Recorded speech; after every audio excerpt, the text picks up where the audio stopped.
Hello, good morning my dear brothers and sisters and my friends.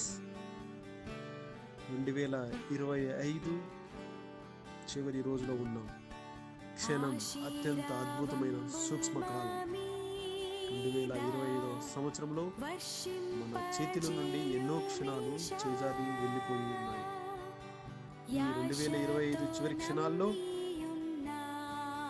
మన గమ్యం మనకు స్పష్టంగా లేకపోయినప్పటికీ, 2026లో ఏం సంభవిస్తుందో తెలియకపోయినప్పటికీ, ఒక నమ్మకం, ఒక విశ్వాసం మనకు తప్పకుండా ఉంది.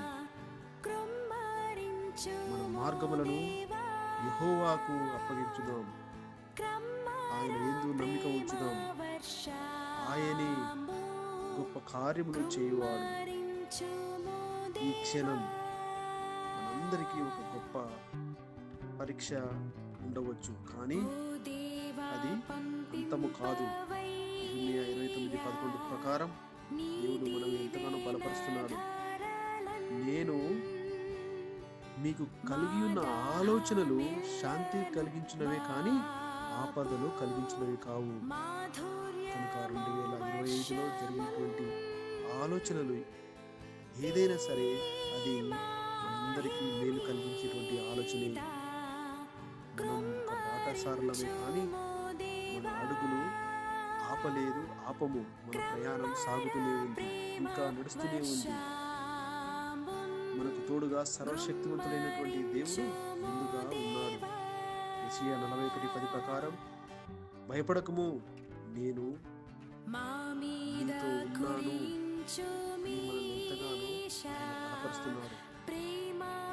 దేవుని మాటలు మనల్ని ధైర్యపరుస్తున్నాయి. కనుక మనము ఎవరము కూడా దేనికి భయపడవద్దు, ఎవరికి భయపడవద్దు. 2025లో పోయిన క్షణాలు మనకు గొప్ప పాఠాలు.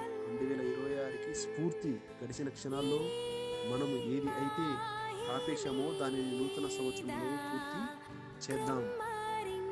2025లో గడిచిన క్షణాల్లో మన దేవుడు మనల్ని కాపాడిన దాని ప్రకారము జ్ఞాపకం చేసుకుని ఆయనకు హృదయపూర్వకమైన కృతజ్ఞతాస్తులు చెల్లిద్దాం. ప్రాముఖ్యంగా 2025 సంవత్సరంలో ఆయన హృదయాన్ని నొప్పించిన దానిని బట్టి మనస్ఫూర్తిగా ఆయన యందు నిలిచి క్షమాపణ కోరుకుందాం. 2025లో మన కుటుంబాలకు మంచి శ్రేష్టమైన ఆరోగ్యాలు ఇచ్చాడు, కాపాడినాడు, కష్టాల నుంచి విడుదల దయచేసినాడు, బాధలలో ఓదార్చినాడు, కన్నీళ్లు మన కన్నిటిని తుడిచినాడు.